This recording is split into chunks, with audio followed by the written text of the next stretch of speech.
Anak tertumpahkan air ataupun makanan di rumah tetamu.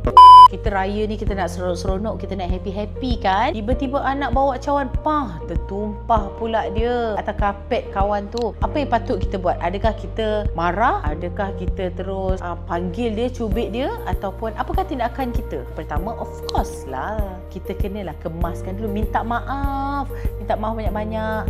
Jadi sebab itulah sebenarnya dia go back balik kepada basic. Waktu dia tertumpah tu, kita kena minta maaf lah sebab dah tertumpah dan kita kenalah lap ataupun kemaskan. Tapi go back kepada basic balik, iaitu sebelum dia nak bawa cawan tu, apa as a parents yang kita kena buat?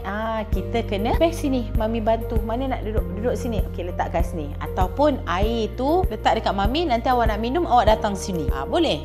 Supaya kita ni datang raya, rumah orang dah cantik-cantik, dah kemas-kemas. Takkanlah kita nak tumpahkan pula dekat situ, takkanlah kita nak sepahkan pula rumah orang. Jadi kita tak nak macam tu. Kita nak kita pergi elok-elok, rumah dia cantik, kemas elok, balik pun kemas elok. Jadi reaksi terbaik adalah yang pertama, prepare sebelum dia nak makan tu. Pastikan cawan ataupun pinggan tu, air tu mungkin sikit, makanan tu mungkin sikit, kita siap-siap bawa letak kat dia. Okay, ataupun kalau dia tak boleh nak kontrol cawan tu, minum nanti datang kat mami.